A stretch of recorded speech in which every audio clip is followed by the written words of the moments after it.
Sin el contexto familiar no podría escribir, ¿no? Me la pasé la vida leyendo, me la pasé la vida en una casa donde las discusiones no eran más que sobre los temas de coyuntura, del mundo, de filosofía.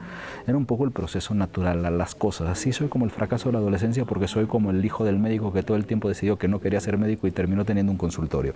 Entonces, no, en mi caso soy absolutamente producto de mis orígenes. Dejé de estar peleado con ello y la pelea freudiana no la tengo. Como soy mitad árabe, mitad mexicano y las dos identidades convergen en prácticamente todo lo que hago, lo mismo sucede con la escritura y con el pensamiento. Al final es lo único que sé hacer. Yo creo que es imposible cuando uno empieza, cuando uno escribe, es imposible saber si que lo que está escribiendo se va a transformar en literatura. Incluso hay gigantescas, puede haber una obra de autores gigantescos que no necesariamente sean literatura. No depende de eso. Sin embargo, cuando uno decide escribir de forma seria, cuando uno se transforma en alguien que sí quiere escribir, tiene la obligación de aspirar a hacer literatura. Hacer literatura es una aspiración. Uno no decide yo hago literatura, ¿no? Uno aspira a hacer literatura. ¿Qué es lo que te da la condición de ser literatura?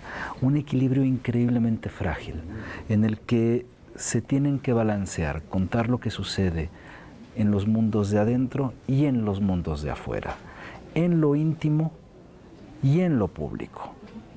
Si no hay ese equilibrio entre lo privado y lo público, no hay literatura. El problema es que es una balanza increíblemente frágil.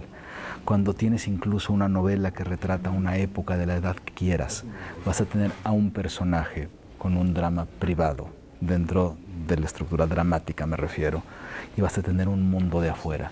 Si no está ese equilibrio, si la carga se balancea a uno o a otro, no es literatura. Eso no lo decide uno.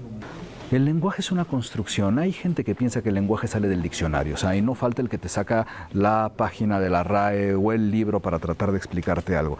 Quien piense que el lenguaje se construye a partir del diccionario no tiene la más remota idea del lenguaje. Podría tener una buena memoria para las palabras y ser un gran jugador de Scrabble, pero no necesariamente sabe el lenguaje. El lenguaje es una construcción, por un lado mutable e inmutable, en la que se van a tener que balancear para esa construcción varios elementos. Uno es la palabra, evidentemente.